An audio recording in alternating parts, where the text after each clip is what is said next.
What are you two talking about? Oh, nothing. Just the end of the world. Tick-tock, tick-tock, tick.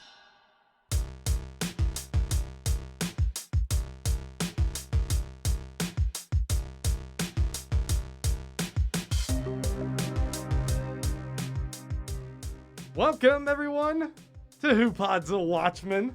Your Excuse me, officer. I have a truck full of lettuce, and I don't know. I think I got turned around somewhere outside of Tulsa. I don't know if you can direct me to there's a club I'm going to, the Cyclops Club. Oh yeah, Yeah. I'm a member as well. Oh. Yeah, this all goodness. works out. This is perfect. Okay.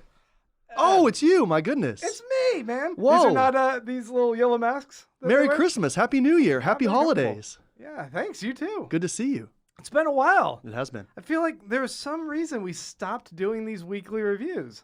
Don't know what exactly it was. Oh wait, the show ended. Oh, Lord. Yeah. Show ended. Our podcast is over.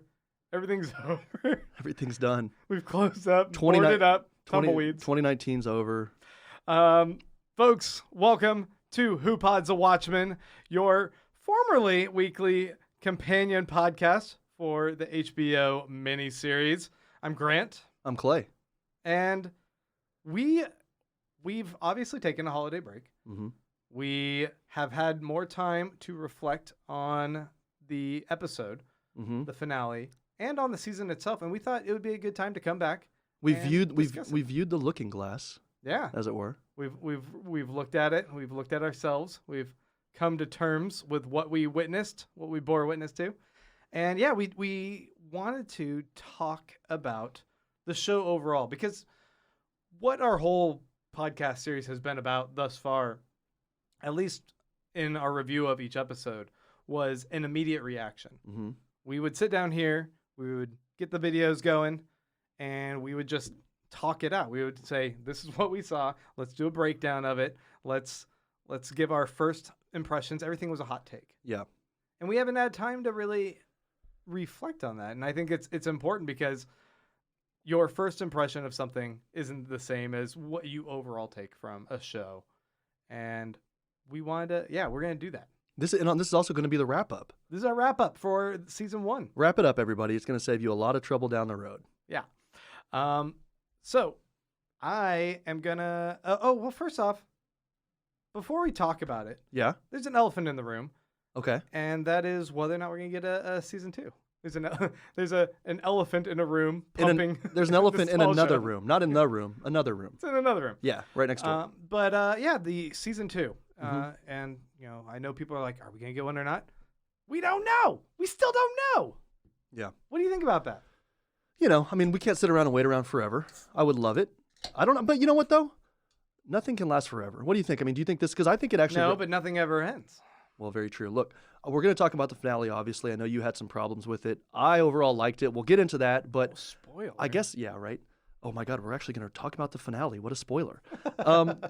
My thought is actually I liked it. I'm okay with things ending before they get stale. So I'd rather something end a season short than a season late, Right. I trust that Lindelof and crew would do a great job of season 2, but I guess at this point, if they want to move on and do something else, I'm sure it's going to be great because his crew kind of kicks ass, Yeah. So I'm okay watching another show they do or more Watchmen. And Anything they touch, I'm gonna be obsessed. I guess I'll say this. At minimum, I would love for this to stoke interest in the Watchmen franchise, and so then maybe get some good comic books, some ancillary material that's actually good. That would be sweet for them to take this up and actually move on with some type of material. I'll take anything. I'll take a diorama. I'll take a shoebox diorama of new Watchmen material as long as we get something. I don't think I would. I don't think I would be like, oh, sweet, a shoebox. That's what they're coming out with next. Diorama? You love dioramas. I love dioramas. I'm a diorama guy. All right. Yeah. So right now we don't know about if there's going to be a season 2, but I agree overall with your sentiment. I think that what they've set up here is important. It fits within the world of Watchmen, and I definitely want more. And I don't understand why they wouldn't renew it. I get that, like, Lindelof wanting to put the weight of the world on his shoulders and be like, well, I don't have an inspiration yet. But I'm like, you have a whole room of writers that you've worked with.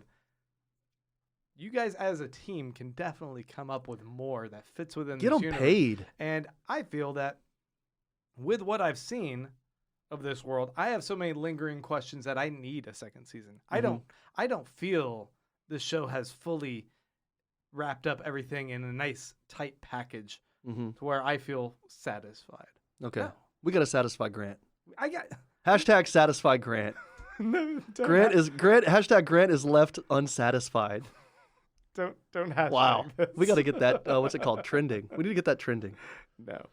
All right, so let's go ahead and jump into talking about the finale. Yeah. I obviously have thoughts. And before I go on what might end up being a rant, Okay. I'll let you start. When you kind of came up with this question, obviously this is a question that was going to be on the podcast. I kind of thought to myself, at the very base level, did it work? Right? I mean, and if it didn't work, it didn't work. And then we can talk about why. But for me, I would say, yeah, as much as it had to wrap up and as much as it had to address and deal with, I think it did it, and it did it in a way that, yeah, was rushed, and there's some stuff they missed and went over a little quickly. But you know what? It wasn't like Game of Thrones rushed. And I know that that's really not saying much. That's kind of like saying that, like episode 3 of the Star Wars prequels was the best one. You know what I mean? Right. Like, okay, yeah, it's better than one that, I don't know. It's better than the Phantom Menace. That's really not saying anything. But yeah, I mean, I thought it pretty much worked. It worked for me. So with that, with how much they did, how much they had to address, I was actually kind of pleasantly surprised, because I told you, like, earlier on in podcast, I was kind of lost. I kind of thought there was too much going on. And the fact that I did think they were able to wrap this up in a pretty decent way, I enjoyed it. I liked watching it. The whole time there were no glaring things. I don't know, but I would love to hear your thoughts. Well, yes, they tied up most lingering threads. They addressed a lot of things. Ultimately, I liked this episode, but as a finale, the more I reflected on this, and I think I left like a pretty positive reaction when we did our live episode right afterwards. I was like, yeah, fuck yeah, that was great. And maybe I was making a little bit of excuses for some things that I wasn't feeling, but the more I kind of like think and sit on it, I'm like, no, I'm underwhelmed. Mm-hmm. I'm underwhelmed by a show that shouldn't underwhelm me. Mm-hmm. Like, that's one of the things. Like, this is a show that's weird, and it's edgy, and it's smart and sophisticated, and it's tackling really big, pressing issues. And if you're going to take big swings like that, don't skimp out on the finale. And I thought in the finale, it ultimately kind of landed for me in something that felt way too small scale. Mm-hmm. Do you remember when we were in college? I don't. Getting drunk and watching remember. Fantastic Four. Where were we? At the Blue House. Oh, yeah. In your room? Or Yeah, in my room. Fantastic Four, we had a lot of fun watching it, but at the same time, there's a problem with that movie in that there's a lot of problems. Yeah, I was going to say. There's a lot of problems with Fantastic Four, but don't you feel like... Well, I'm just kind of offended right now that you're comparing. Wait, This is awful. I have a point. It feels like with the Watchmen comic, it ended with a giant squid blowing up in the middle of the city, sending out psionic waves, killing millions of people, having a profound impact on the... There's a clear delineation of pre-squid and post-squid. The world is forever fucking changed. P.S. Do you feel at the end of the events in Tulsa, the world is changed, or is this a footnote that, like, a weird incident happened here? The end. It felt like in Fantastic Four. There's like all this big doom was like building up, like, oh, this is gonna have a big like world impact. Instead, there's just like a little street brawl, and that was it. It was like they had a street ball thing, threw doom into some trash cans, and the flame flew around, and that was it. I was like, what? No, don't give me like Iron Man 1. Another little street brawl. It doesn't. I love Iron Man 1, by the way, but it didn't have a bigger impact. You need like an epic thing that's going to change the course of the world. If you're following the footsteps of Watchmen, if you have megalomaniacs with grandiose schemes, I feel that I'm owed a world in which there are larger ramifications. Yeah, okay. And that's what I had an expectation Interesting for. that you said that, and I think we're going to look at, if, I know we were talking about if there is a season 2, what do we expect, because I have something on that. I would say, I can see that for sure. I think there's a devil's advocate to that, though, that it was actually nice that he was in Tulsa. It was nice that this was kind of on a smaller scale because he actually just looked more at how these characters are dealing with living behind a mask or all these smaller things. And then it ended up being kind of, there's something almost to me more believable about it being small. Right. In the Fantastic Four... I love that we're talking so much about Fantastic Four. That was a garbage movie. Yeah, and I'm talking about the old one, by the way. I'm not talking about the newer update. I don't even think Which I've seen also the newer wasn't update. good? Yeah, I was gonna say. Yeah, I can see that. I can see that, but what? Okay, let me ask you this: Okay. What would you have needed to see? Would you have needed to see that bullshit thing we thought where they were gonna spread nostalgia all over the world and everybody's gonna be able to understand racism? We thought that was a legitimate, hypothesis. You're right, but I think I needed something bigger. And I agree. My next bullet point in my list of like gripes or whatever is like I fully agree that the intimate story, the character study story, Lindelof is a master of that. Mhm. And what he did there especially with the dynamic between Angela and Manhattan, Angela and Will. I thought all of that, that really worked, and it affected me. Really reminded me of Reed Richards and Ben Grimm whenever they were getting bagels. What was the thing where I said Daredevil is a cinematic? what an underappreciated which director's cut, and you said Daredevil. Oh, God. But if you start at the bottom, you can only get better. So I think that's where you went with that. But here's the other thing, this is a show that addresses some really big issues. And one of the biggest ones that they present right up front was race relations, kind of addressing just race issues that need to maybe have a reckoning that need to have a reckoning in the United States. They addressed that, and I thought that there was going to be something in the story that had a larger impact than just wiping out a cluster of Cyclops members. I think that the passing on of knowledge in the lineage with Will talking to his granddaughter Angela, I thought that was good and important, but on a larger scale, that seemed to fade away, almost as if almost dismissively of what, you thought we were going to solve that issue? I know you're not going to solve the issue, but I thought there was going to be a bigger impact to this other fictional world that might be something that we could discuss here in our world. I think, and I can't understate how important it was that they did talk about the Tulsa Massacre and how that changed our conversation, both within the context of the show, but just in the United States in talking about that, because we know that there's a lot of news stories that are addressing that. So that's good. That's important. Yeah, right. But I thought that might play a bigger role in the finale. What do you think about the finale of Avatar? The end. The Last Airbender? The movie. I shouldn't have said finale. How do you think? How did you think about that one wrapping up? Avatar? Yeah. I don't even remember. That was a bad movie. In fact, it's got 3 more movies coming out, right? Exactly. So are you comparing it to this? No, I never said anything Well, about you compared Fantastic Four, so I didn't know how deep you were going to go on this. I don't remember that one. I guess this is my thing though. What do you want to have happened? And I'm not defending it because I agree with you. I think that it was kind of this weird thing where they ended up in okay, I'll say this. Whenever they did zap all the Cyclops racists, I remember thinking, "Oh, that's it?" I kind of want a little bit more. Yes. Here's the thing. They introduce mesmerism. Where did that plot point go? Where did he use that device one time to mesmerize Don Johnson in the future to hang himself? Was that it? That was a really interesting element. Yeah.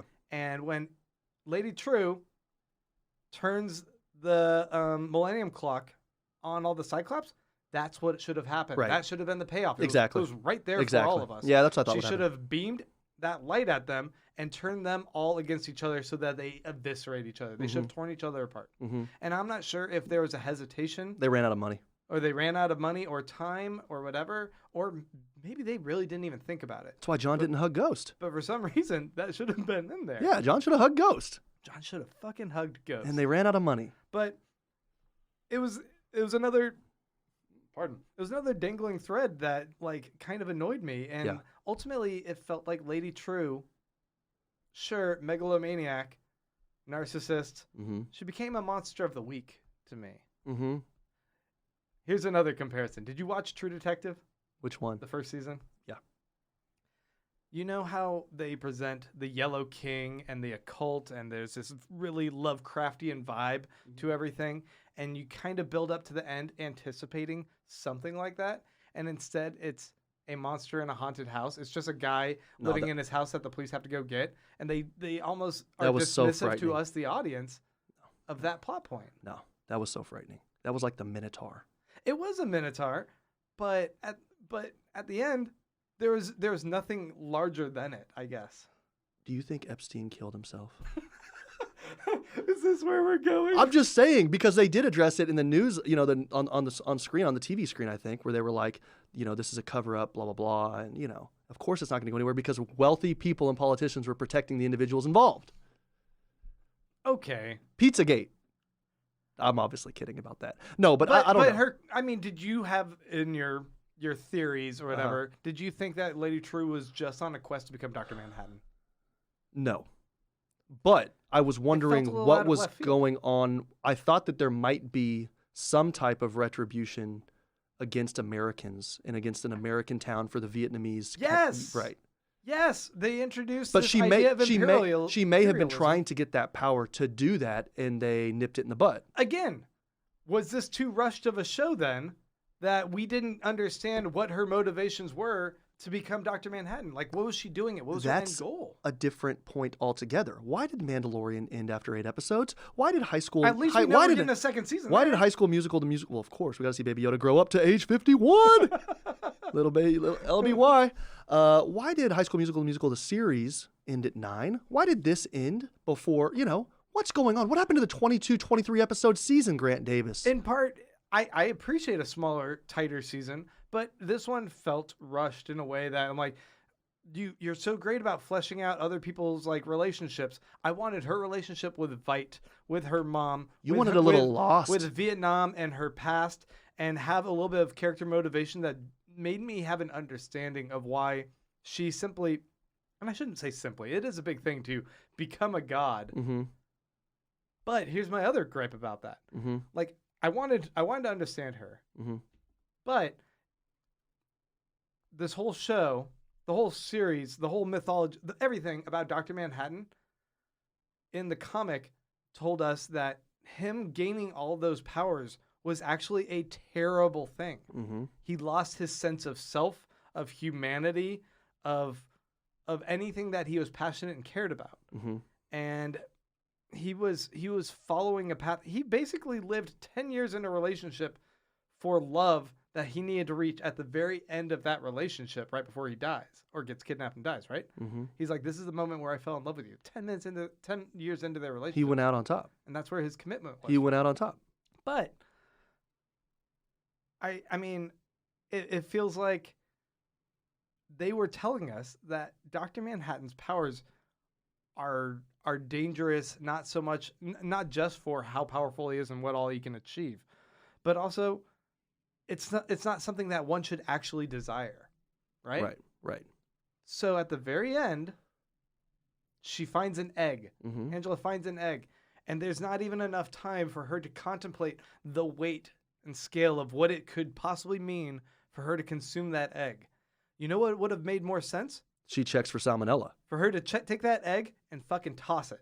And that's where they end. Like, wouldn't that have a bigger impact? Like, she rejects the idea of what his power could bring to her and how that could alter her life. She's done with masks. She's done with trying to be something else that she's not. She's found acceptance in herself. Yeah.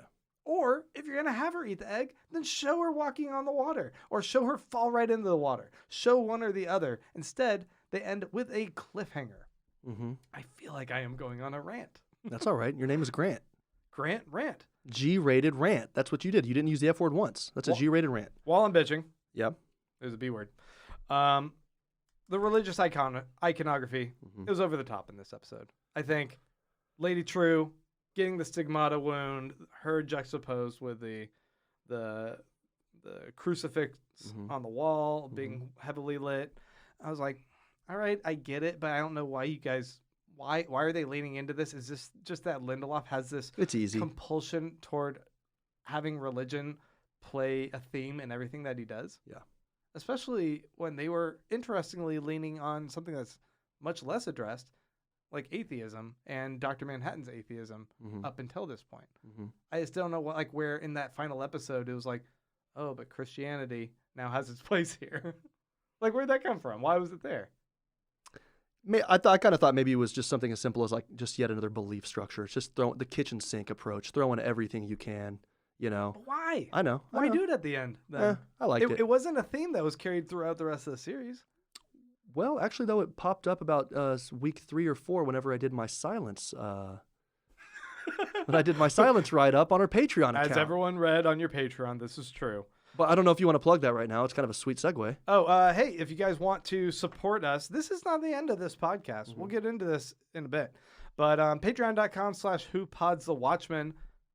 Make a monthly donation. We put up stuff there per month. And Wow, such enthusiasm. I don't know. Good Lord. Just burping in the threw me microphone. off. You I'm threw sorry. me off. I was on a trajectory. I wanted to complain a little bit more about the raining ice squid. Okay. And tell me why, because I thought that was boss. It was boss for one moment Mm-hmm. when it pierced through her hand. It was boss. And then, where did the rest of that destruction go?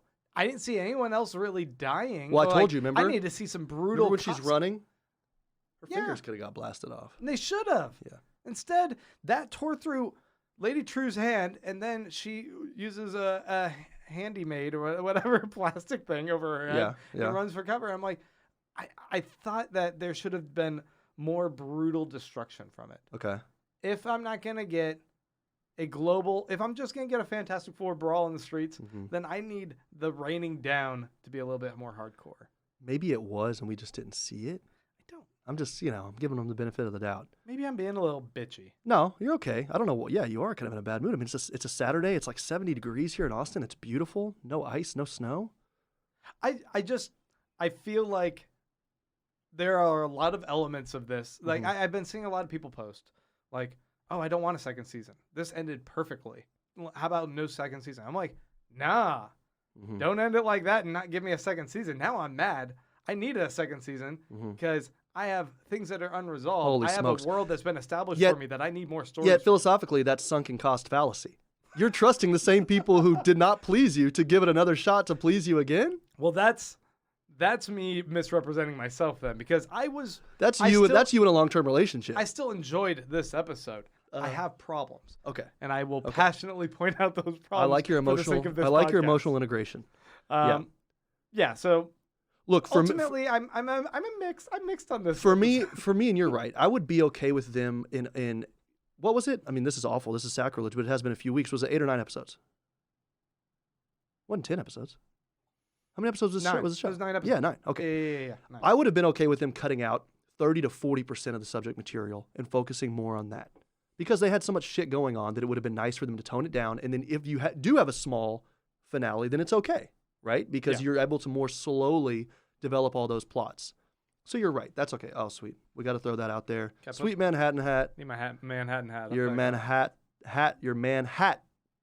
Hey, we're on YouTube. If you guys want, if you're listening to our podcast, check us out on YouTube. Yeah, you're gonna see Grant's sweet blue hat. But no, so you're right. I mean, but for me, it was so. What was the last big show? What was HBO's last big show? And we It knew was Game of Thrones. Exactly, and that was so fucking awful. And you're right. I thought, well, they did this better than Revenge of the Sith did. Well, I mean, Game of Thrones was still gripping and engaging week after week, and I think upon reflection, there's problems that people have. Like, I was kind of cranky after everything deviated from the books like 2 seasons ago, but everyone else seemed to like on board. The people who don't read the books, I think, like really loved it, and maybe some people who like the books thought that this was at least Game of Thrones was at least propelling the story forward finally and like wrapping things up. Right. So they were happy with it. I enjoyed the turn with Daenerys though. I was the person who was like, good. Wait. No. We all knew that it was going to happen, but the way they developed it was pretty shitty. I think most people did not know it was going to happen. What? No, come on. I think a lot of people You're were right. surprised. All the people who named their daughters No. I like. You read a lot of books. You're very literate. Everybody You would know that she recognize was these going to kind of- do that. No, dude. A lot of people felt betrayed by it. They were betrayed by how it was done, but they weren't betrayed that they it felt happened. betrayed when it happened. That's They ri- thought, that's "Holy absurd. shit." That's absurd. They didn't even think. They didn't feel like it was telegraphed. That's absurd. And it was. But Listen, I like that turn. I want to talk to you about season 1 overall. Yes. Good. Let's move on to that. When I look for a season, let me just kind of tell you a few of the things that I look for, right? I look for pace. Obviously, I mean, this is besides like good acting, good storytelling, and continuity and all that. But yeah, I mean, story continuity is important. But I look at like the pace of each episode, right? Sometimes too many seasons do like a couple good episodes and then they hammock those with a couple of good episodes at the end and then the middle's just filler, right? So I look at, is a show able to not do that and kind of actually respect us as the viewer and not just when it's sweeps week or whatever the fuck it's called, okay? I also look at story continuity versus kind of something being monotonous. And I absolutely love that about this show. I thought of it, each episode was like a gemstone, like a different colored gemstone, but then they all work together. And this is a dumb, exactly, yeah, which you got in trouble for on Reddit. I think you got shadow banned. We do not have to keep bringing that up. Well, I'm just saying. No, but this was a beautiful, if we're going to talk about maybe 2002, 2003 mom style, this was a charm bracelet. Each episode was a beautiful charm, but they all fit together really nicely. So it wasn't monotonous. I thought the pacing was good. The third thing I look for, and I think this is a discussion that I definitely want to have with you here, is, when you look at like paintings, okay? Right. You kind of know, like generally speaking, a painting is going to be art, okay? But when you have books, and I mean, of course, when you look at graphic material, something can be commercial if it's like graphic design. But generally speaking, like a painting is going to be art, right? Yeah. When you have books, movies, TV shows, that's where you get this weird muddying between art and entertainment. And when I look at art entertainment, like, okay, did season 1 work as entertainment? And that is just, did it distract you from your life? Did you enjoy it? The answer is yes, I enjoyed it, right? Sure. Art has to be a deeper thing where maybe it's the first one. Okay, like you're not going to enjoy the Holocaust Museum, but you are going to learn from it and then maybe enjoy your experience in a way because you learned something, right? So what did it do for us? Did it make us think differently? What kind of thoughts are challenging? Yeah, exactly, right? And that's art, right? I would say from your exactly. experience with it. So Right. I would say for me, this definitely worked on an entertainment level and an art level. It wasn't a perfect show by any means, but I would say like overall hitting those things like pace was, continuity versus monotony, and then art entertainment. I think it kind of worked for me. I was pleasantly surprised. I didn't really love the stylings. I mean, I love the comic book, but I read it with you for the first time doing the podcast. I didn't love the stylings because I don't really like that 80s style. Right. But I just loved this. So for me, this season was just like really nice to have. And it was really fun to kind of live with it for a little bit and definitely dive in, I would agree. I mean, I really like how you broke it down between the idea of entertainment and art and like how this met both criteria, and you love it for that. And yeah, I fully agree. I thought this when we started our podcast, we started by going through and digesting each of the chapters of the 12 chapters of the comic book, discussing the movie, but like really kind of engrossing ourselves in the world of Watchmen in anticipation of this. And we had faith that this show was going to be good because of the people involved, of HBO, of Damon Lindelof, Leftovers. Of Regina King. Ever heard of it? But you can never really be sure it's going to achieve what you want, especially in how it deviated from what there's just straight up adaptation of the comic.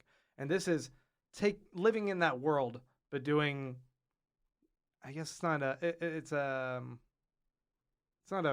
reboot. It's a sequel. It's doing a sequel. Mm-hmm. It's not even a reimagining. Yeah, it's just they just like picked it up and went. It lives within that same world. Yeah. This met all those criteria, and it fully feels like it belongs in the world of Watchmen. Yeah. To me, but it wasn't overly beholden to Watchmen, would you say? No. Yeah. It properly updates everything for modern storytelling audience, and it was really powerful. It was really engaging. It had me doing every favorite thing that I love to do about TV. It had me theorizing on stuff, wanting to talk with anyone I could about it. When you go to like a little party and like someone mentions Watchmen, and I just like get excited. You know that feeling of like someone mentions something that you love and you're a fan about it, and you're just like, I want to share that passion with you. Like, I love this. When were you going to parties? Because I was not invited. Like, theoretically, if I got to go invited to a party, that'd be cool. Okay, because you're all of my friend. You're all of my circle of friend. There was no party. I don't know what I was talking about. Yeah, that was usually hypothetical. Okay. But totally. Yeah, I hear you though. But additionally, I think in trying to follow in the footsteps of Watchmen, this was important in that it did have consequential discussions. There's a lot of shows that are very, very vapid in subject matter. It's very simple in just like, oh, relationship dynamics or whatever. And it's like that's good for what we need to explore in this show. But this one, it explores race relations, imperialism, mental health, nationalism, masks, and what those mean for different individuals, like why one wears a mask. Is it for power? Is it out of fear? Is it to hide pain? This addresses shared trauma as well as individual PTSD trauma. For sure. Right. It toggles between the dichotomy of anger and fear and how that relationship works. It goes into sci-fi and discussing cloning and what it means to be an individual, the sense of self and your place in the world, and ultimately like an investigation in happiness, and like all of those things are. It's big enough for a show to try and tackle like 2 or 3 of those. For this one in 9 episodes to address all of that is really impressive. Yeah, absolutely. I just think like. This was so intricately woven. It has all of the elements that feel very Watchmen. It's got the motifs and themes and symbolism that is going on. And what Watchmen's always hyped up to be is like Watchmen was this perfect deconstruction of what the superhero story was up until that point. Mm-hmm. And for this show, I think it's a deconstruction of a lot of storytelling up until this point. I think that it took and broke apart story into these individual segments and explored those in a very creative way while making everything overall feel what's the word? Not homogenized. Everything was tied together. Everything coalesced appropriately. But it had to kind of it wasn't simply going into like, you know, Batman's actually a dark and tortured figure. And so real world superheroes would just simply be not as pure as one would think. Like let's deconstruct that mythos, and like superheroes can be bad. It's like a lot of what like Watchmen was doing. Alan Moore's.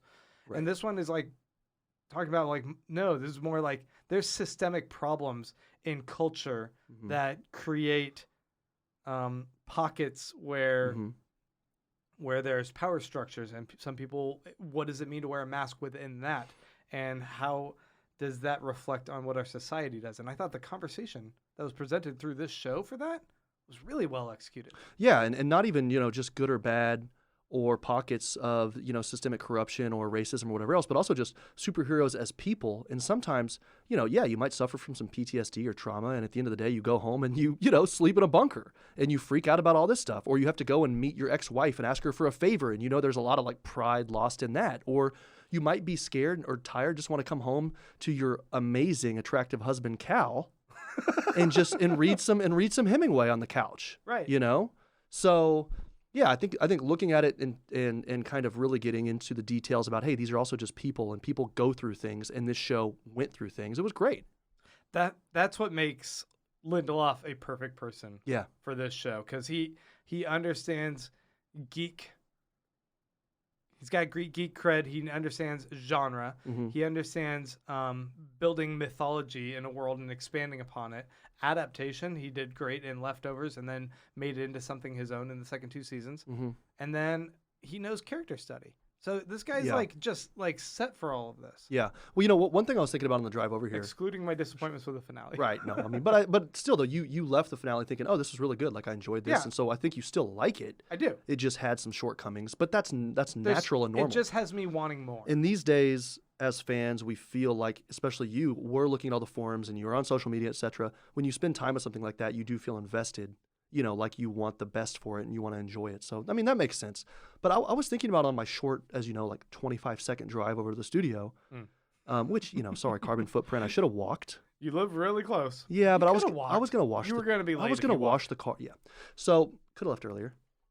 Yeah. That's Anyway, okay. listen, I was thinking, you know, one of the things maybe did they not address was sexism, right? And I thought, you know, I didn't really see that and I don't remember seeing that, but I will say that the characters, it was like strong women characters and it didn't seem like they were just being strong just to be strong. No, these were like badass women. You know, I mean, a lot of the people doing things, I guess I never really thought, oh, here's a damsel in distress. Right. I mean, Lori did fall into a trap door full of alligators. And you're like, who is a guy gonna come in and rescue her or whatever? But I never thought that. But we kind of knew that Wade was going to just because we knew. But I never thought she needed to be But rescued. ultimately, he doesn't. Right. I never thought she needed to be, but I thought, oh, that's going to be sweet whenever we do see Wade kind of sidle up to her and say, hey. And he did. It was awesome. Hey, it's me. I got a But mustache. but that didn't show anything about him being strong and her being weak. No. It was just like two buds helping out. You're right. There was no ham-fisted kind of I mean, look. Like- Whenever, sorry, but whenever they had the, I think it was episode 1, 2, or 3, I forget. It was early.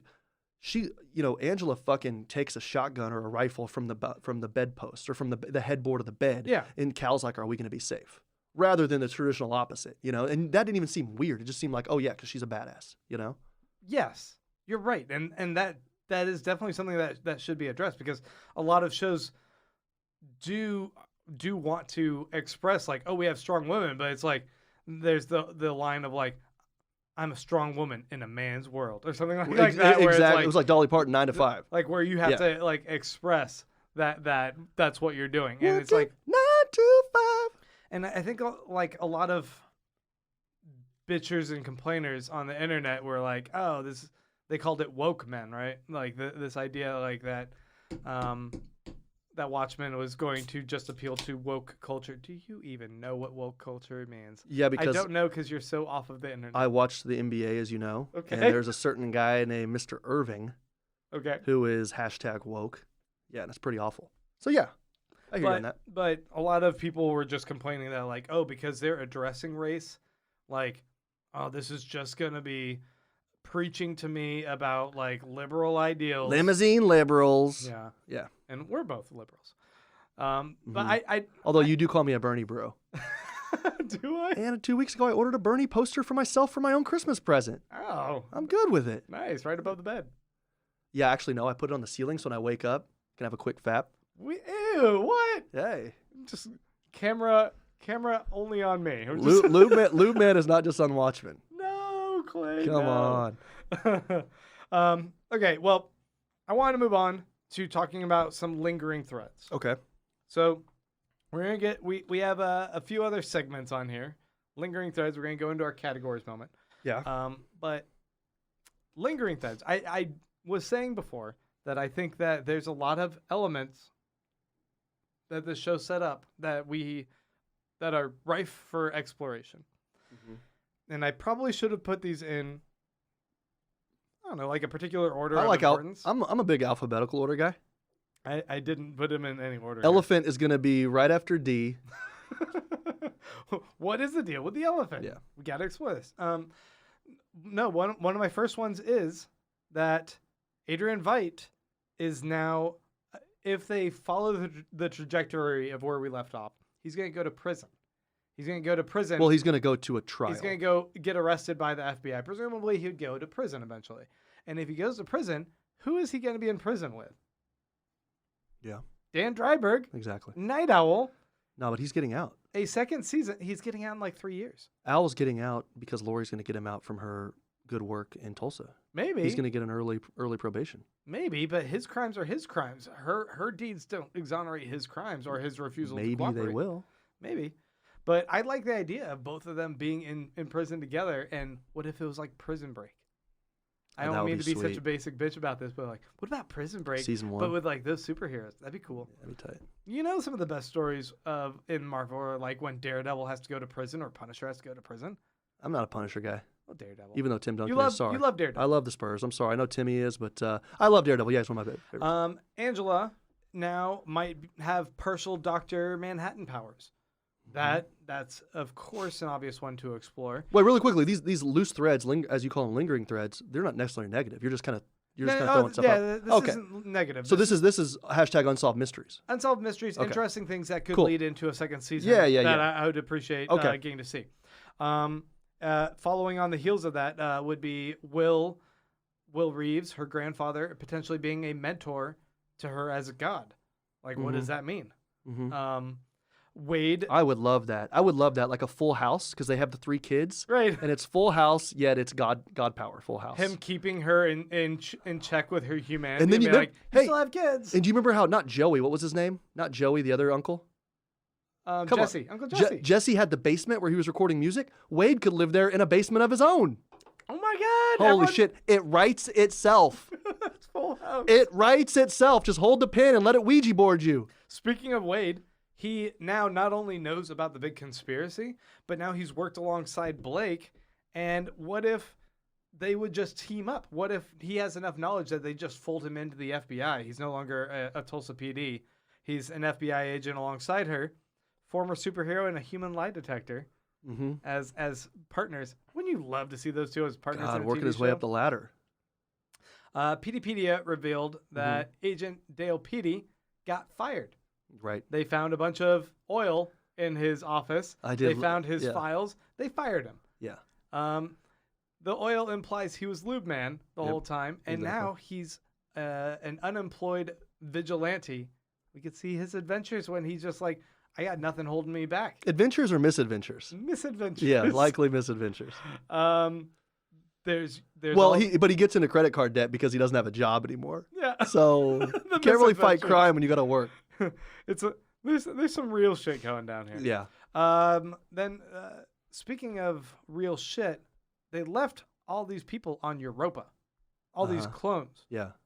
And I don't know if what Veidt said to them was enough to inspire them, aside from, the game warden he kills, Right. to inspire the rest of them to figure out the system and continue to proliferate and maybe build themselves up into a point where they're a threat. What are they? Are they an alien threat to us? My God, you don't like the season finale? You view everything as a threat? What is going on with you? This is like Taken. Or This is like Taken. Or are they paradise that's going to be coveted by our people, and we're going to go to war with them? But now they might be scary. They're gonna die out. They're a bunch of simpleton lemmings right They're now. gonna die. They don't always Exactly. have to be. Under the right writing, they could be more. Because they do have special skills. I mean, they can build trebuchets and they can make cakes. They know two things to do, and They love likely wishes. know how to pick tomatoes off of apple trees. Mm-hmm. So I could see them around for a couple generations. Lady True, Mm-hmm. she cloned her mom. Do you think there's a chance she cloned herself too? Well, I don't know, but I was thinking that could be a sweet villain origin story because they are putting, what's her name? What was her mom's name? Beyond. They were putting Beyond in like the police car talking with her, and I kind of thought, this could be a sweet origin. She's certainly interesting. She's of two minds. It's like a little bit of a split personality. Which way do you thing. think she'd go? Probably with her younger, more analytical self. No, but I mean, do you think she would go good, or do you think she'd break bad, or do you think she'd fight for the righteous? I don't know. Angels of her better nature, as Lincoln would say. You think of the destructive nature of parents and how Lindelof loves to explore that. I would think that she would rebel against the evil nature of her mom and go good. Mm-hmm. I guess. Yeah, she'd probably be working for PETA. Yeah. Trying to help that elephant out, get it adopted into a nice, loving home. But this whole world has cloning. Yeah. Still is a lingering issue. They're cloning pets. Like, that just seems like more material to explore. Yeah. Russia, they made a very brief mention of Russia potentially trying to make their own intrinsic field generator to make their own Dr. Manhattan. How close were they getting? What if we get another Dr. Manhattan? That's something to explore. Dr. Moscow. And then, of course, Red Scare and Pirate Jenny's adventures. I love it. Thank you for not forgetting that. Can't forget You that. knew I was kind of zoning out. You needed to bring me back. Yeah. Yeah. A world in which a massive conspiracy... we're now also in a world where a massive conspiracy is revealed Mm-hmm. in the squid, the squid rain stops. And maybe Blake or Mirror Guy are going to say, hey, that whole thing was bullshit. And if that gets out, how does that shape the world? Right. That could be the bigger, profound impact I need Exactly. from this. Exactly. And then I just had a lingering question for you. Mm-hmm. Is Cal, a.k.a. Dr. Manhattan, actually dead? Or can he never really die? He's like one with the Force now. Yeah.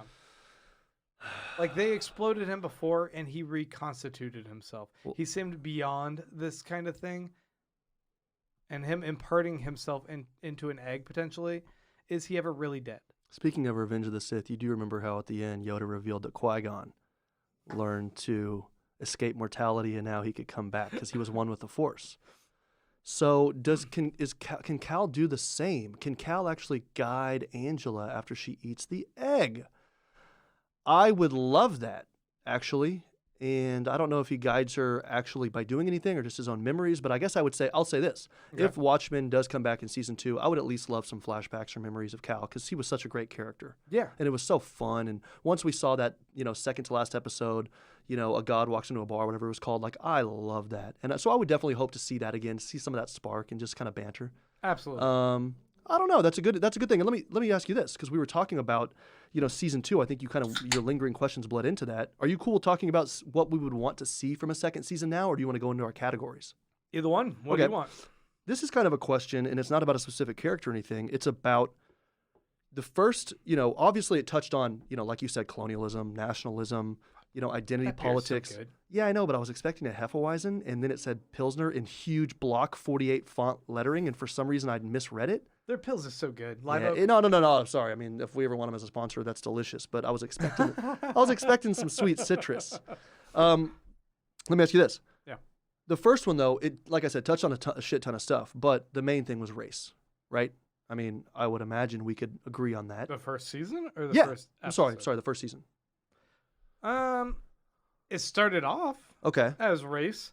I'm not sure if that was the overall forefront. I would say masks were ultimately what it No, kind that's a of good point. explored. Okay. I can see that.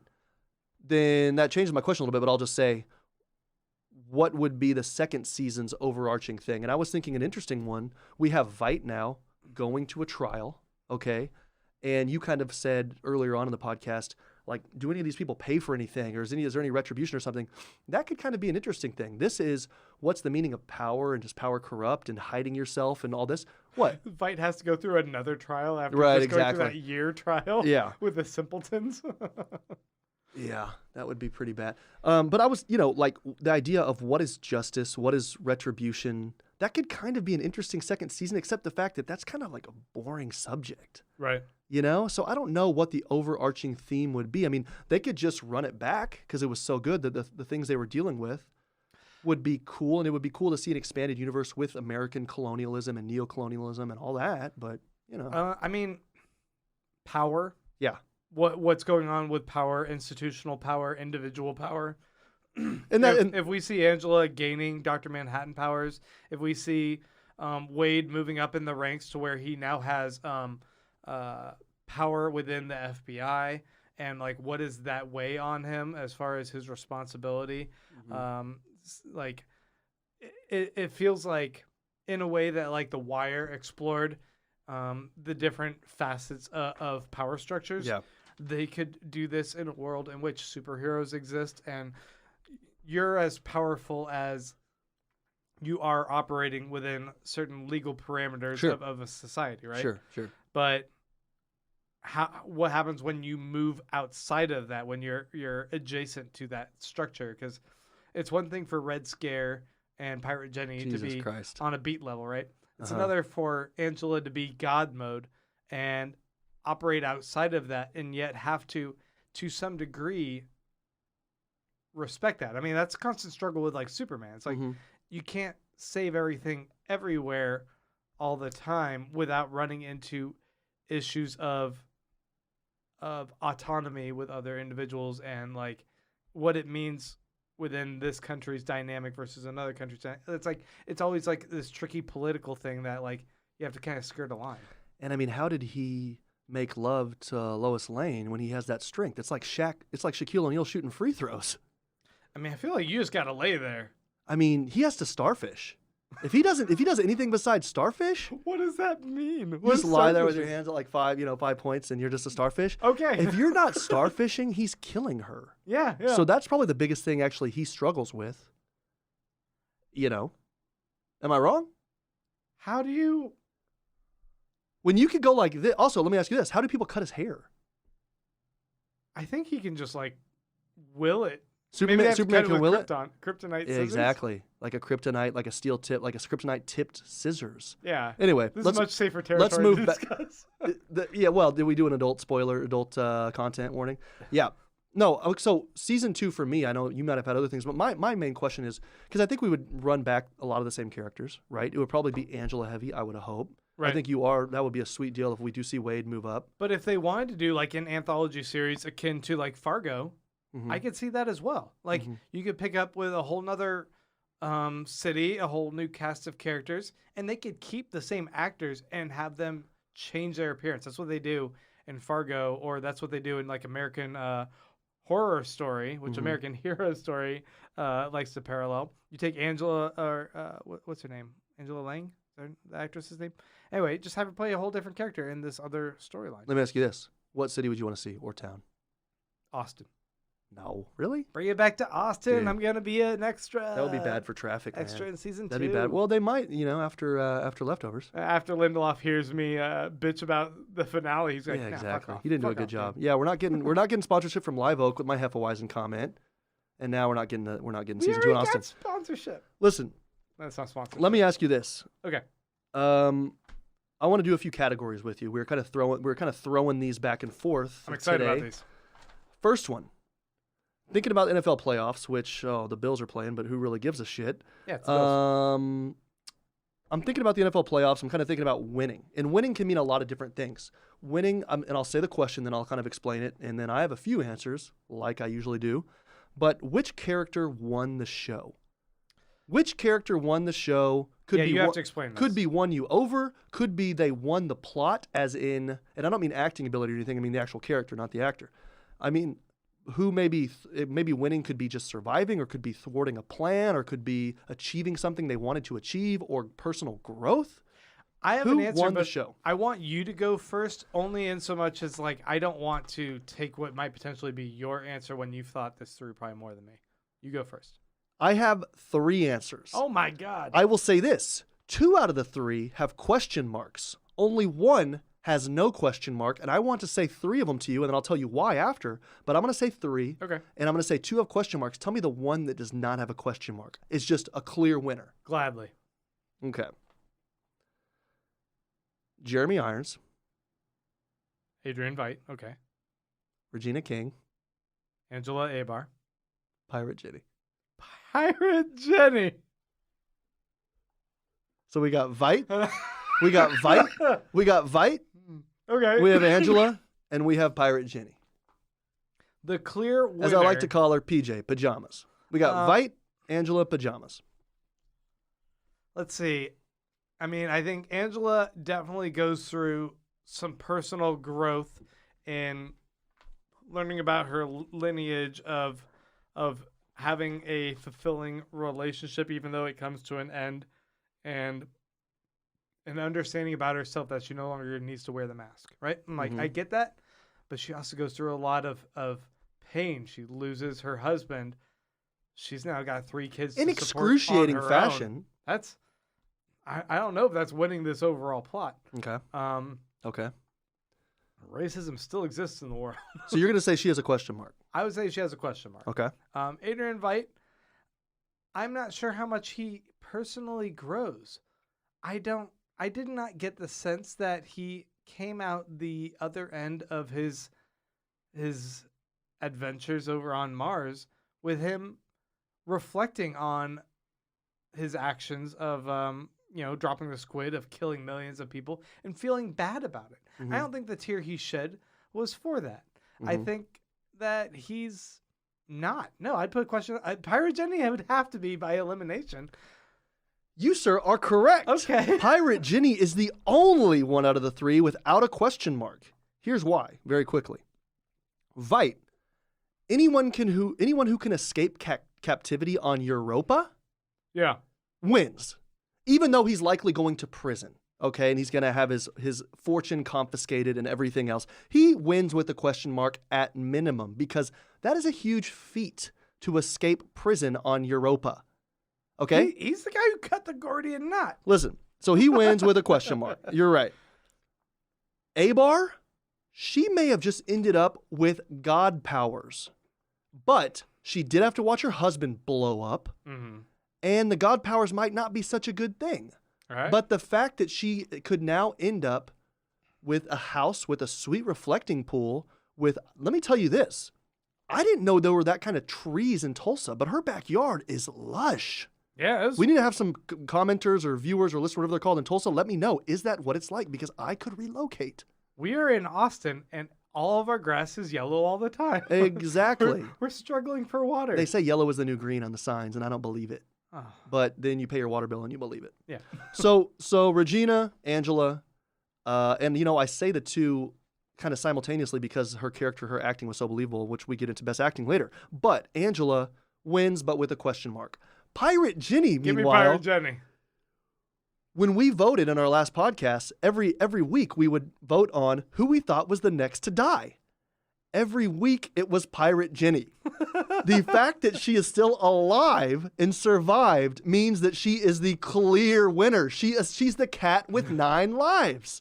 Truest survivor. She She- wins because of Survivor. Precisely. So Pirate Ginny, PJ Pajamas, she is the winner of the show. I have a different person. I assumed you would. Wade Tillman, a.k.a.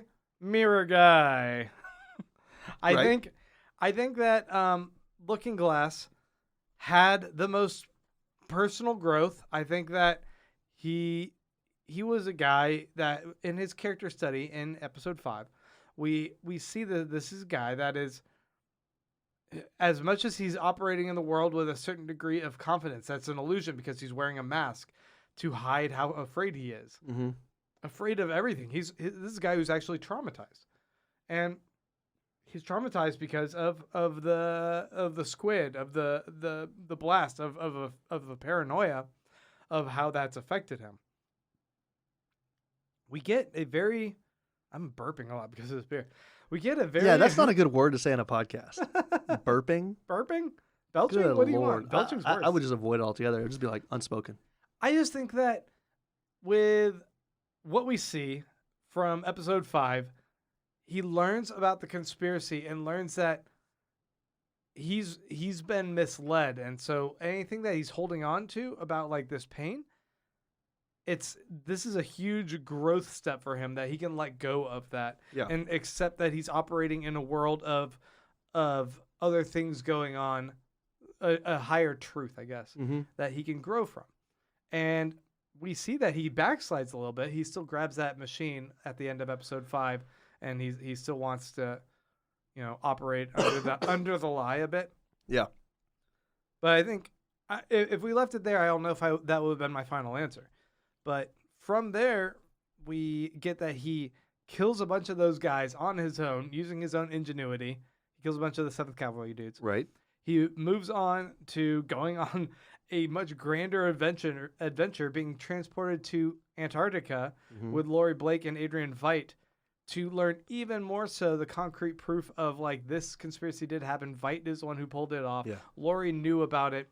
He's grown into a much bigger world. He's learned more about himself. I think that he will be able to reflect a little bit on this and ultimately win out the most. I think that he hasn't had to experience as much pain as he has learned from the scenario and been able to cope with pain. Yeah. And in my mind, that is the most growth. That's a very interesting arc. I think that's legitimate. Also, LeBron James, he always says he's not supposed to be here. He's just a boy from Akron. This is just a guy from Tulsa. And like you said, now he's in Antarctica doing his thing. Also, So- shut up, LeBron. That's don't play humble pie fakely. Yeah, but come on, dude. I mean, He's great. what were we doing in the post-MJ years? It was kind of boring. So thank God for LBJ. But, and I'm not talking about Lyndon Baines Johnson, although We know that. he has some good civil rights legislation. Yeah, I think that's legitimate. I mean, I really do. That was kind of my fourth one, but I had to throw PJ in there because of what she did, and that's I survive. like that you put PJ in there. What's your next category? My next category is best acting performance, and of course, I have 3, like I Oh. usually do, and I'll let you go first on this one. My best performance was Regina King. Yeah. This is her show. She had to carry it. It's got a kooky plot, Yeah. and it's so contingent upon whether or not she can deliver for us in the beginning and make us believe in her in order to believe in everything going forward. Yeah. She did it. She sold it week after week, and it was fantastic. Yeah, and the fact that she's holding the oar the whole time, shouldering the burden of probably the most lines of any character, right, of any Yeah. person, and she's able to do it a lot. It's easy to come in for 5 minutes and wow us with a kooky performance. It's a lot harder to do it day in, day out, and consistently have good performances. So she was my number 1. I thought Jean Smart kicked ass too. She was kind of a little bit more like she was cool for 5-10 minutes, kind of a little flash. She had a strong personality. But that snark, I don't Yeah. know, like what that would do. How do you sustain it unless you really have these more human moments Right, with her? right. Which they do. They have like in the booth. Which and we all do that. have a few, but yeah, that's why I kind of gave her the number 2. I would say honestly number 3 would be Andrew Howard. Really? Yeah, Little Red Scare. We don't get much from him though. We don't, but I loved it. That was kind of my joke answer. I like to go 2 serious, 1 joke. No, that was kind of, I like the fact that, and that's kind of emblematic. He's representative of every small character, which we're going to have another category of who's your favorite small character, but they were all so good. And they weren't necessarily fleshed out, but every time you saw them, it wasn't just like filler. It was really fun, you know? Right. So, I mean, you saying that means like I really wanted to go and look up. Oh man, what's her name? Is this giving me just episode 1? Don't do that. Looking Up Pajamas? No, what was the name of the actress? You're not gonna know. Mm-mm. I can I'm guarantee just you. gonna do Watchmen cast here. The actress who plays Lady True. If you go to images, you're going to see a bunch of people who broke their arms recently, and they have arm casts on, and they made it look like the Watchmen. No, seriously. Hong Chow. I'm kidding. Okay, yeah. Hong Chow. I loved her Lady True. She was performance. wonderful. She was Yeah. great. Yeah, you're Everything right. was And captivating. she actually had a decent amount of screen time. Mhm. She actually had to shoulder some. Yeah. So let me ask you this. Here's our next category. Yeah. This is going to be one, and I'm pretty sure we're going to have the same answer. There's only one right answer. Favorite Cubes moment? You want to go to Cubes already? All right. We don't have to. Do you want to hold it off to the end? Last one? Yeah. All right. Sure. You want me to jump over? The way you want then, yeah. Best episode. We're going to have the same one. Best episode, This Extraordinary Being. Okay. Episode 6, the one with Hooded Justice. I thought that one was a game changer. It is the outlier among all the episodes. Probably one of the most discussed and the one you're going to remember after the fact. Right. All the other ones were so great. I loved episode 5. But I don't remember the titles of a lot of them. I had to ask you what this one was, in fact. But yeah, that one was profound. And maybe it's a little bit of a cheat. When you take an episode that is like a bottle episode, that's not the right term, but It was distinct. a story that like exists Distinctive. outside of the main plot line, Yeah. it's an easier one to kind of fall back on. You're not wrong. I mean, the artistry was unparalleled, and it was unparalleled not just to other episodes, but also the show, other TV shows, but also this show, which was great. I thought that This Extraordinary Being, the connection to racism, I mean, we see it in episode 1, and obviously it's a physical force that people have to deal with, right? I mean, their houses and their homes and businesses and their families are being blown to smithereens. It's fucking awful.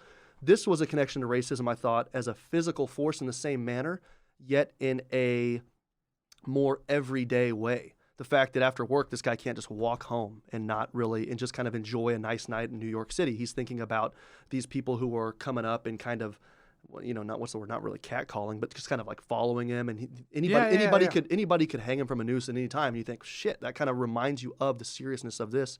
And we're kind of reminded of it throughout the show, but this is yet another example of it's racism as a physical force, which is important to think about. And I think like building in the atmosphere where you see a black man in a position of power, Mm-hmm. and yet you realize how precious and how how delicate that line of power is, Right. and how immediately fleeting it is in that scene in particular. But like throughout, you realize like it doesn't matter. He still like, has to stay in line. the world that this is, Yeah.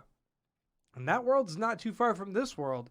It's all of this veneer. Like power is a veneer hiding this other level of power. Certainly. That's so much more dangerous. Certainly. And like to make audiences like feel that and Yeah. recognize that in a way, it's powerful storytelling. I completely agree. Yeah, I couldn't agree more. And I thought the third little facet of this extraordinary being was just a connection to Watchmen history. I thought it was a lot of fun to kind of revisit that and get some extra information and kind of find out who this character was. And we obviously people thought it was like a German circus guy, right? And now we find out, no, it's a black dude from Tulsa in New York, right? Like, but it actually worked. And so I thought the fact, and that was kind of emblematic or representative of Lindelof's approach to the show, where he treated it like history and something to be respected, but not necessarily canon, which I liked. Brilliant and actually able to be massaged into being canon. Yeah. There's nothing, well, canon. There's nothing that he wasn't able to do a workaround. And like creative writers can always figure out a clever way to make something work. Yeah. Especially if they have like time travel available. Man, time travel is the best for storytelling. Time travel helps, but what if you meet yourself? Oh shit, that's the problem. Oh, then your brain explodes. I asked our listeners, although I could not type the word y'all. I said Wall's favorite ep, and I was like, well, let me retype that. Wall's fave ep. Like, what the fuck's wrong with me? Y'all. I just meant y'all. How many beers is this in? We got 20 people watching right now, which is a lot more than I expected, honestly. Okay. Because we're doing this last minute on a Saturday afternoon when people got shit to do. Well, but I think it's cold in a lot of places in the country, not here, but maybe people are just trying to stay warm, maybe huddled up to a laptop. So did anybody respond? Yeah. People were saying the hood is just this episode. Yeah. Another one said, yeah, this extraordinary being. A god walks into a bar was a close second. I'll say really quickly, that was my close second, and actually I would say tied, because I would say that episode to me was the one I enjoyed the most. And we can talk about that later. You can keep going with this, but I enjoyed that episode the most. Yeah. So. No. Like, that's it. Let's, what else do you want to say about that? So, I mean, just that episode for me, the dialogue between the two characters, obviously, at the bar, it was a classic kind of meet cute kind of thing, but it worked. It was believable. I loved, after 12 issues of the comic book, seeing a really aloof Dr. Manhattan, actually seeing this character with some warmth and some humility and humor, making jokes and actually in recognizing her jokes. Right. As jokes I remember it was just so warm and cuddly. And it was such a shift in the dynamic, the perception of like what Dr. Manhattan is and how his dynamic works with other people. Right. And for me, exactly.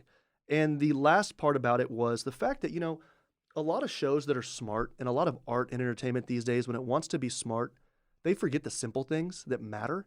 And one of the biggest things that ever matters is love, right? Two characters just meeting, and it's a spark, and it's chemistry and romance, and it's going to end up in a relationship with love and making pancakes for your kids one day, right? Waffles, that is buddy, waffles. Oh, was it waffles? I'm sorry.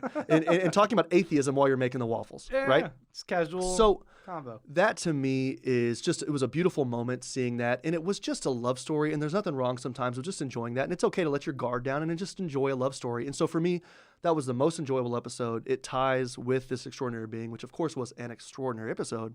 So those are my two answers. Yeah, I agree. I think that is another episode that really sets itself apart. It's non-linear structure. Yeah. It really fits with what was one of the most iconic chapters of the comic. Yeah, and the fact that Lindelof has experience in Lost with dealing with the non-linear kind of cut type stuff. The Constant. Best episode ever. Jeez Louise, absolutely. One of the ones we didn't talk about, but I want to ask you, and you can think about it for a little bit, and then we can revisit or whatever. I'll introduce it now. If you have something great, if not, no big deal. Best scene. And a scene can last for 10 seconds or it can last for 15 minutes, Yeah, let me come back to that. Okay. I'll be ruminating. Yeah, so think about that. And what's our next one? Well, we're saving cubes, so now we're going to go to best side/small tertiary character. I love this. Mine's the cactus. Whoa. The cactus. I love that answer. I love the cactus sitting didn't on the go table. there. It's sitting there, and we know at the very beginning of the episode it's bugged, and it's just sitting there in the background being a little baby Yoda just chilling, not doing shit. Oh my God, that's a good answer. I loved the Except cactus. Yoda's in waiting to do good things. The cactus is in waiting to do bad things. Cactus has no motivation. It's a Nice. tool Whoa, okay, that's deep. of its overlord. Oh my God. I love the Ralph cactus. Waldo Emerson, the eyeball, stuff flowing through it. What's your favorite character? That's a background great character? answer. I'm not going to beat that. I am not going to beat that, but I've got the double P, and I want you to tell me the 2 Ps for my best side/small character. Pirate Jenny, No, actually, no. Panda. Okay. Man, who else is with a P? Oh, come on. Petey. Exactly. I love them. I Your thought dog's name is Petey. That's cheating. that's cheating. I mean, I'm biased, but I think they're spelled differently. Isn't he like, what is he? P-E? T-E-Y. Oh, yeah. Okay. What? No, he's not. P-E-T-E-Y, yeah. Oh, Dog. shit. Okay, so those are my 2. I love Panda. I don't know why he had to, it's just kind of he fit. You know, he's the guy nobody likes. He's in this ugly, dirty thing. He He's probably eats just like- half-assed. like if you have to ask, like, okay, here's the thing, right? Anytime you could ask somebody or think about somebody, say, how much fast food do you think they eat a week? And you come up and you know the answer, like looking at him immediately, you know that guy. Yeah. In Panda, we know. He had half his fast food on his Panda He for mask. sure eats fast food 12 times a week. And that's okay. Sometimes we do, but he consistently eats it 12 times a week. I do too. So, Yeah, but you're not a McDonald's guy. That's like your thing. now Jack in the Box, bro. Oh, what's your go-to? Tacos? Tacos. Yeah. They're 99 cents for 2. Have It's you ever- $1.14 But with tax. do you ever go up to the Monster Taco? No, they don't do those anymore. You haven't been in a Shit. while. Okay, do you ever do the egg rolls? Nah. Do you ever do the teriyaki bowl? Nah. Do you ever do I upgrade? do the curly fries. You ever upgraded curlies? Yeah, dude. curly I fries love every upgraded time. curly. Yeah. You know, when we were just really quickly, I don't know if people know, probably not. We've done a couple triathlons. Right after talking about all this shit food we eat. Yeah. Well, no, but we kind of go. We don't really operate in a happy medium. We either, we're men of extremes. Okay. And I love whenever we train for triathlons because instead of thinking I'm going to get on a healthy diet, I just think I'm going to work so hard I can eat whatever I want. Yeah. And so during our triathlon training times, I'm upgrading to curly every time. I'm gonna go in curly. Yeah. Upgrading Fuck to yeah. a large curly. So here we go. Here's our next one. Who is most likely to go on a first date to Chili's after the show? It's Red Scare, right? That's one of mine. And I don't know who else you would pick. Red Scare's got to go to Chile. no. It's 2 characters. Oh, they're going. They're together? going on a first date, and they're gonna go to Chili's. Red Scare invited Agent Petey to Chili's. Oh, That's gonna are be you my getting guess. that vibe? Yeah, I think maybe they were hanging out a little bit after, and they're like, Really? They're going on a date, or they're just going to eat some bottomless onion rings? It's like Agent Petey, you want to go to Chili's? Chili's, yeah. So I've got. I think the 2. Okay, because this other question is who's most likely to fuck after the show. Okay. Okay. There's only one answer. Well, who's the answer? You know it's Wade and Lori. Oh shit! Come yeah. on, you can see the chemistry, man. She would not go to Chili's though. Well, but it's Tulsa. I'm not saying anything, but I mean, I think that She maybe won't do it. there's not a lot of options, and if it's open and they just went through that horrible thing, she's like, "Give me a fucking bacon burger." She'll go fuck. She ain't going to Chili's. Oh, though. where's she gonna want to go eat? Where's she gonna go? Breadsticks, salad, Chili's is the only option. Olive here. Garden. What was the place that Angela operates? Angela, oh shit, the Hanoi Cafe or whatever. yeah, but you're not gonna go on a date there. That place isn't even open. It's not even open. Listen, no, Wade and Lori are for sure gonna fuck. Red Scare and Pirate Jenny, they flirted a lot, and they're probably gonna say, "Hey, let's just maybe take this next level." You know, Yeah. the last one, Panda, table for one. Oh, man. Come on, He's gonna go fuck himself. Panda's gonna take an Amazon Kindle Fire, and he's just gonna put it up there, and he's gonna watch episodes of a TV show with some earbuds, and You what got do you pills back there? I've got one for me. How many beers do you have? Son of a- Fine. Oh wait, I got a pills. Oh yeah, I'll trade you. You wanna do No, tradesies? well, yeah, I thought you were trying to take my last beer. I was going to say no, but yeah, I'll happily do a trade. No, so we definitely got Wade and Lori. They're most likely to fuck. Because you know that Lori fucks because she was with Wade, she was with Dr. Manhattan, and she was also with Petey. So she fucks, and that's fine. Okay, we know Wade for sure does because he goes, remember his ex-wife says you're always with women who are bad for you. Lori is most likely bad for him because she treats animals cruelly and has a vertical CD player. Okay. She calls him Mirror Guy. Red Scare and Pirate Jenny could actually have a really good relationship, except can you really date the person you work with? We have two best friends who do, so maybe you can. I don't think so. I think Red Scare wants to You hook think up Red with Scare Petey. wants Petey? Fuck. That's my vibe. Okay, here we go. What else we got? We got two last ones, right? Well, we got Cubes Moment, we got Best Scene. What else you got? Do you want to do best scene? What was the other one? Best Scene.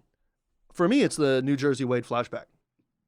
I mean, that's not a scene per se, but it's like 15 minutes. I don't really know what a scene is. Maybe I need a better word. But I guess a couple things on that. First, whenever they did the pullout after that and they showed the destruction from the squid, I kind of thought, whoa, they spent some money on this. They're with the big boys. You know, like they're playing in the big leagues now. Yeah. You know, so that was kind of cool to see just HBO or whoever was producing it. I don't know how this works, right? I don't know the industry. That they gave Lindelof that kind of budget to do that. It was cool. I thought the way it was, I mean, it was just really believable. It was really cool to see that. You know, the whole fair. No, it wasn't even a fair. What was it? It was a little circus. It was a little circus thing. Yeah. I think a fair is I the thought right it was word. cool. I thought the mirror part was cool. I thought the acting was cool. It had this obviously 80s punk thing, which it was supposed to do. And I thought it nailed that comic book feel. That era, yeah. And it could, and you know, I'm 36. You're 37. You're 6 months older than me, maybe 8 months older than me. And so we were kiddos back then, but you know, you remember, you know, we look at all the old DC comics with Batman and stuff, and we see the punk kind of vibe and all that, and they did it. When you see that, it's a distinct feel, and they nailed it. It didn't seem fake, didn't seem cheesy. So that was my kind of my favorite thing. Yeah. Yeah. Or not favorite, but best. I have two. Okay.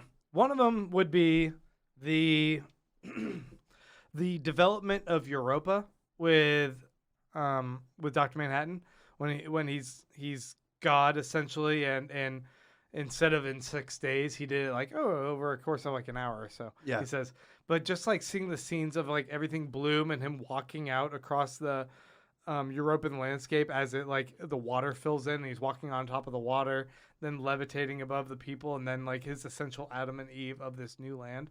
Like I thought all of that feels already so familiar, and yet there's something like, because like as a story beat for all of us, everyone knows the biblical story of the Garden of Eden and everything. Wait, what's the Garden of Eden? Anyway, it felt so like familiar, and at the same time how it was integrated into this world was kind of fun and neat.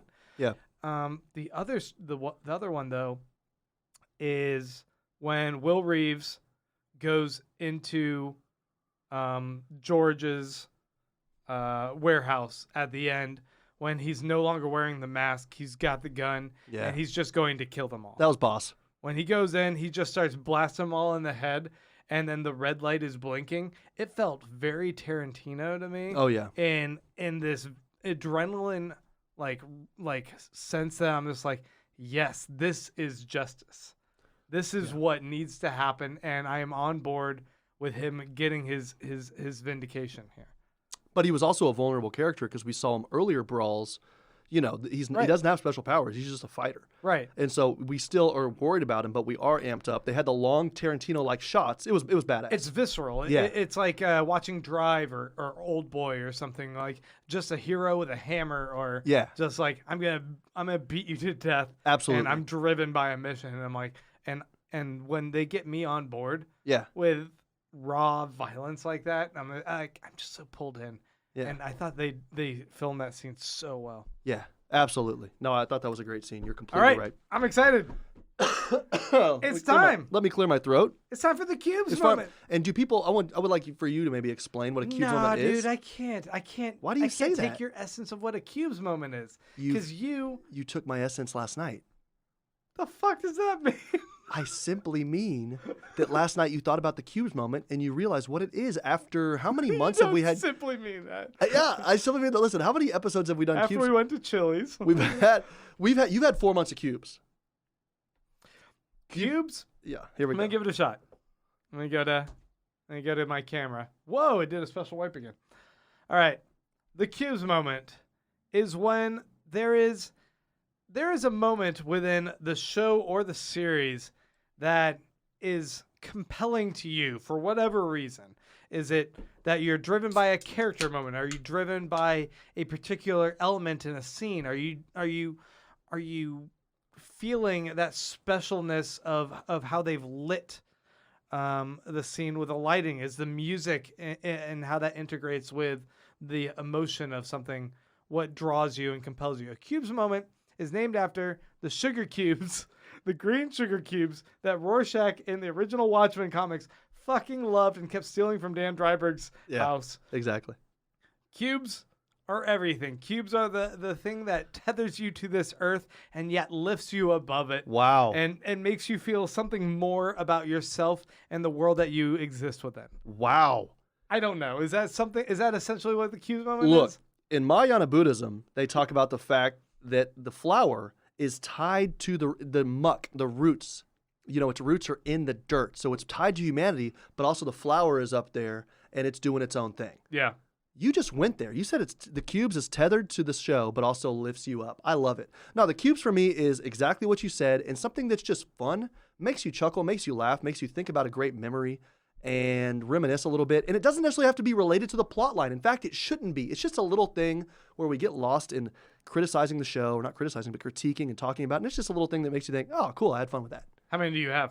I just have one, and I think there's only one right answer. I Wow, have you got 3 cubes. Wow, I love it. Okay, go. My first one was seeing the squid in the show. Okay. Seeing the squid felt like such a confirmation of what happened. Mm-hmm. Very lost line for you. Mm-hmm. In the Watchmen, like what happened in the Watchmen comic is being carried forward here, and part of the hang up a lot of comics fans had with the Zack Snyder adaptation was that he shied away from having the squid. He wanted instead to capitalize on the dangers of Dr. Manhattan and make him out to be the villain. So they have just like a nuclear holocaust, which is good.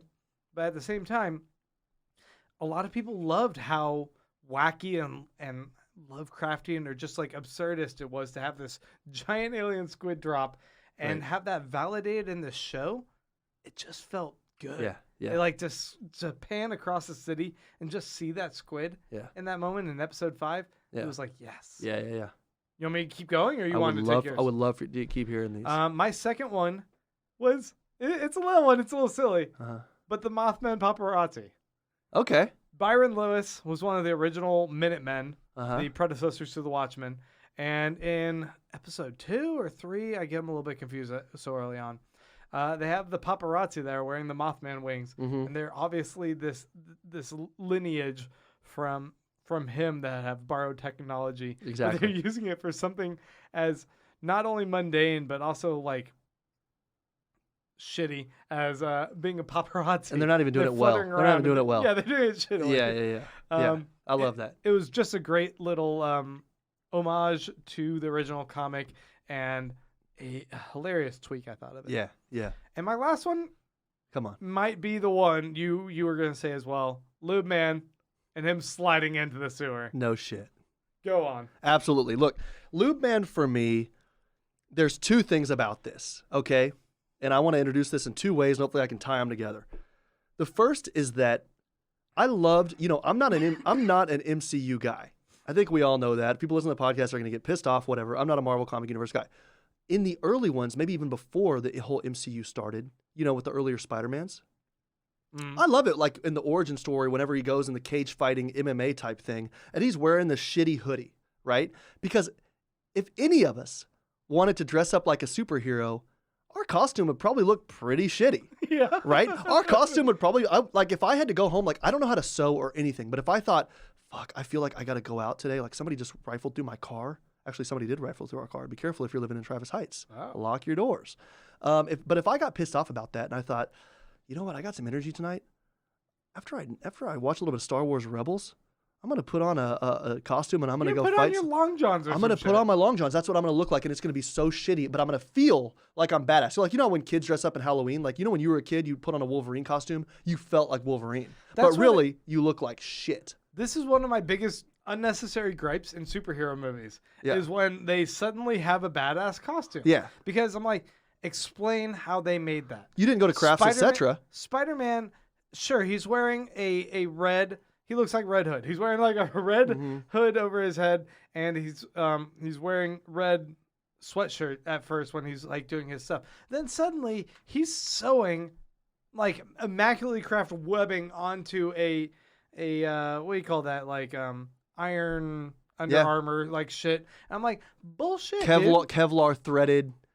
Yeah. Did he get spider sewing skills? Well, YouTube's a hell of a drug. He learned it. No, but listen, no, you're and that's what I'm saying here. So if anybody, but we feel. But when Iron Man makes his suit, I'm like, fuck yeah, I get exactly. it. And that's the problem because of course in that universe everything's fixed with this. But listen, here's the thing. So we would all look like that, okay? So that's the first thing. But yet we would feel like badasses. Mm. So if you're Petey, who's probably around our age or so, and you go out, you would probably look like that, but you would feel like a hero. Here's the difference between us and Petey / Lube Man. You know sugar from sugarcane, okay? You have that, and let's say that's like horsepower of 1, right? You have cars that are like this amount of horsepower. So you have sugar, and then you have stevia and other like sugar alternatives, okay? Let's say stevia is like 8, okay? Okay. Then you have a little thing, something called monk fruit. You ever heard of monk fruit? I have heard of monk fruit. Is 300 times the power of sugar, okay? It's sugar on steroids, but it doesn't mess with the glycemic index or any of that bullshit. So it's 300 times as powerful. Okay? When Lube Man runs away and then he slides into a gutter, we realize, holy shit, that guy's monk fruit. There's sugar and then there's monk fruit because that's the difference between you and I going out and fighting crime. Okay? I'm trying to look at your notes. Did you write Lube Man? Is monk fruit on there anywhere? Yeah, absolutely. Because I've been thinking about this. That's the difference. So you and I go fight crime, we would just be in spandex. Yeah. So is Lube Man. But when Lube Man actually slides into the gutter, how does he do that? Does he have Marfan's? Does he have Marfan syndrome? Does he have the concave chest? Potentially. How does he get in there? But what is his suit made out of that he can land on the ground on asphalt and slide in? And that's the thing. We only saw him do it once, so maybe it didn't work out so well. Where's the recovery? Maybe he has road rash. But I didn't see him walking funny after that. No. He obviously is a good lover. I mean, there wasn't a lot of angry friction afterwards, I guess. They were lying in bed together. She didn't get up and leave. I mean, that's usually my sign I don't know about you, but He starfished the whole thing. You do what you need to do. And she kept sliding off the bed. She's like, God damn, I can't get any traction. You do not need any more lube. I can't get a grip. Stop it in the bedroom. Too much lube. Yeah, so Lube Man for me, he's the monk fruit. He's how we all want to be. Like here's an embarrassing thing. Okay. Do you remember? You know how like obviously his Dark Materials, the Daemon like gets becomes constant once you reach kind of puberty. Right. The animal's no longer changing. And you know how in X-Men in the early days, well, it's still like that, right? Like your powers come to fruition. They manifest at that time. Puberty, yeah. So when I was a kiddo, I was crazy about X-Men. I loved them. Like Age of Apocalypse was a thing.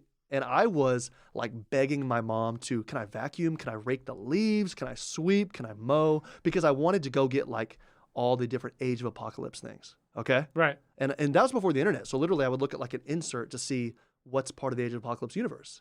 And you don't know. You have to go to the fucking grocery store. We didn't have a comic book store. So we're doing that. Loved it. I really thought when I was younger that maybe my powers will manifest and that Xavier will come help me out. Did you ever think anything like that? No. When you're like 6 years old, you didn't think, maybe this is for real? No. Okay. I don't know. You don't really talk about your personal life on the podcast. You kind of keep a little separation. No, I don't necessarily. Your daughter loves Spider-Man like a motherfucker. She does love Spider-Man. Does she actually think maybe any of that could be real or at least entertain or fantasize about No, because I'm a miserable father who reemphasizes this is fake. That's a fake world. But even if I don't want her swinging around or trying any of that But shit. even if you tell her that, it doesn't matter. The power of fantasy is powerful. I have to tamp down that enthusiasm. Do you think maybe she hopes that maybe some of it could be real? Maybe. Okay, so there you go. So same thing for me. I was thinking that it never happened. Here's Petey. Maybe it never happened for him either, but he fucking made it happen. I don't know how. I don't know why, but he's a definite cubeser. It's a definite cubes moment. So I love Petey. He's a badass. I hope he's doing his own thing, and we're going to get some comic books out of it. I agree. Finally, I want to talk a little bit about this podcast. We started this off on a lark. On a lark, this adventure going through like, hey, we're excited for this show. I want to talk about the comics. Going through that, we've built up people that have listen to us, even on a Saturday, posting this up. We got some people following and commenting. It's really enriching to us. Say touching. Touching. Yeah, let your guard down. It's touching. Yeah. I want to go through some of these comments that people were saying. Sure. Jimmy One was saying early on that Dr. Manhattan likes strong women, Silk Spectre and Sister Knight. Mm-hmm. And then someone else followed this up with Kay Phillips said Dr. Manhattan likes women with superhero families. I thought that was kind of interesting. Wow. Yeah. Strong women, people that know who they are very determined, who will buy him a beer. Well, it's so funny, right? that Lori though, even is, Janie bought him a but beer. look, but that's recency bias. I agree with whoever's commenting. I appreciate the comment, but Lori was not necessarily strong in the comics. Kind of I mean, hey, she was a self-empowered superhero. Lori, she was Silk Spectre. She was the big spoon in that one scene, but I mean, she wasn't really given a lot of emphasis. It was also a little creepy. A little Yeah. underage. Well, I don't even care. Well, no, I care about that, of course. But I'm saying she wasn't really ever. Whatever. Okay. Sure. Go ahead. Jeff Miller says Epstein killed himself after rewatching Daredevil's director's cut. Yeah. I thought you would appreciate yes. that. Jimmy One said that Angela did fall into the water after the end credits. Bullshit. Quit trying to trick me. And then she had salmonella. I rewatched her in end credits over and over. Jeff Miller says, I was impressed with how well the show balanced its tone with how wacky the Veidt stuff could be, with how deep the flashback episodes like in the 1940s could be. Mm-hmm. Yeah. Yeah. That's a great take. When we were talking about who won, Lady True definitely won. What? Kay Phillips said. What version was he watching? I think maybe that's a joke. I don't know. Yeah. Is there like the /S? If she has clones, maybe her end game is still ongoing. Oh, true. Yeah. Regina King's what the fuck reactions, in particular her one with Yeah, Lube Man, absolutely. might be one of the best scenes, best moments. That could be a good. And let's just moment. remember that was on an overpass in Tulsa. Right. It was classic. That was from Jeff Miller. Beat to Death says, I swear I thought the guy in the mask from JD was on the Stern Show. I actually don't know about that. Moving down a little bit. Let's see. Do we have any trolls? No, it's trolling. Oh, wow. I think we don't have enough people for trolls. Well, the trolls are too busy on a Saturday. Yeah. It's busy. Jeff says the cutaway shot to the car driving away with the bodies. Oh, attached of course. was so unsettling. Of and course, powerful. with I think the red, right? The pop of the red. I mean, insane. Absolutely. P.W. Gregory says the introductory episode for Laurie Blake is still my favorite. When she's in the phone booth, just telling a joke. Yeah. I mean, just for her to take that and just carry a scene. And let me ask you this: what did you think about how wonderful that was for her to warn Angela about the squids coming down, using that same booth to make a call? Yeah. I thought that was great for Laurie. It was just interesting. She's kind of always out there on her own, looking out for herself, and then to call her old lover's new lover to warn. I thought that was great. I love that. I'm glad they had that in there. Yeah. A lot of people like the giant squid scene. And Choke Hart Kelly says 2 for $6 sourdough jacks from Jack in the Box. Wait, they're only 2 for $6? I guess. Jeff says he lives in Tulsa and can confirm, I guess, about the green. Really? flushness. I love. Hey, real quick though, about Jack in the Box. You know how they always have the sign after you order, and then you pull around and it says, "Want cheesecake? Not too late," or something. Have you ever actually bought the cheesecake? No. I have a handful of times. Is it good? They don't like that because they're already moving. It is too late. They're already moving on to the next person or 2 cars behind you, and then they kind of go, oh, and they have to go back, and you feel bad each time, but you want the cheesecake. They have the sign there. And it's just the fact that employers are not taking care of the employees with shit like that. We need more benefits. We need unions. Yeah. Mike Moody, Yeah. our homie, Yeah. says the Cube's moment for him was baby fishing. Oh, Baby God. fishing. Oh, God. That's it's tough to think about just those 2 words together. Jeff Thompson says best scene was potentially the opener with the Tulsa Massacre, or maybe the squid scene, or Angela smashing Cal's skull in. Oh, yeah. But yeah, I mean that Tulsa Massacre is something like that just became such a talking point throughout. And the fact that, they recently found some like what they think are mass graves from that. Right. I mean, it's wild. This has really sparked a lot of interest in that. Fucking Hermes says, love from Argentina. You guys are so entertaining. Oh, wow. Thank you. Some international reach. Argentina. Yeah. Hey, who's the best basketball player from Argentina? I don't know basketball. Jesus fucking Christ. Excuse me if there's any Christians out there. Manu Ginobili? I was going to say Manu Ginobili. He's I'm a like, real- is he from Argentina? Though? Yeah, he certainly is. Really quickly, also, well, I lost my train of thought. No, well, overall, I just wanted to say once again, it's been really fun talking about this whole season from the start to now. I think I've been blown away by the Watchmen community in general. Okay. Like the art that people have been putting out, the theorizing, like over on Reddit, Let me ask you this: on Twitter, has or wherever. Has it gotten toxic? Sometimes people like the criticism. I know that on There Reddit stuff are, can get but kind of toxic. I think it's easy enough to just kind of steer away from people who are being shitty. Yeah. Maybe not on our comment thread here. Yeah. We had one of those videos. Yeah. But just like in particular, the engagement from our listeners has been really, really rewarding. And I want to say patreon.com/Pods the Watchmen. If you guys want to keep Jesus supporting Christ, us. that's awful. Is it? I'll say this really quickly and not undercut a sincere moment. Yeah, I'll say that for me, this is the first time I've ever done anything like this. I really appreciate you asking me to do this with you. And we're going to do, I know you wanted to announce this maybe later. For right now, in the short term, we're going to look at doing some character studies, kind of deep dives on each character, their arc, what it means, as far as thematically and everything like that, and maybe some history and ancillary material with each character, kind of really deep diving each character. We're going to do that for likely, I would say, the next couple months, just doing every character. This fucking wipe is killing me. Like it goes.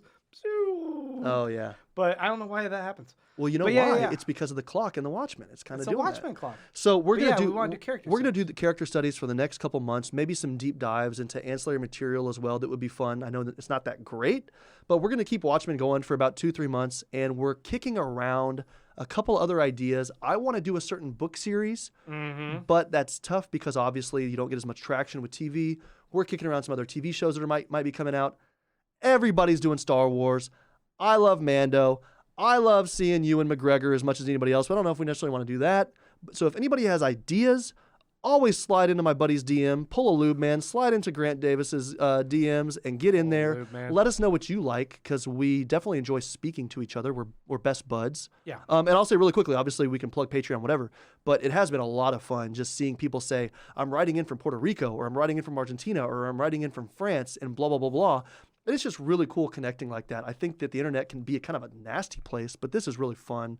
And if we're all sharing something together, that's like the greatest thing. So fuck yeah. Yeah. Yeah. And like you were saying, we're going to be doing some individual character deep dives, talking about their story arc throughout the season, and really investigating kind of what Lindelof and crew did with the Watchmen show in our kind of holding pattern until we find some other project to kind of move Who Pods the Watchmen to Who Pods whatever. Ellipses. But want to thank you guys once again. We're going to go ahead and wrap things up here.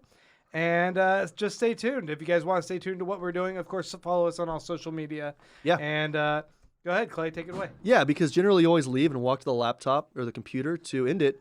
I realized I wrote my notes on Diana's grocery list, so I'm just going to read greens, tomatoes, red onion, canned beans, tomato paste, chicken, flour, white rice, Brown rice.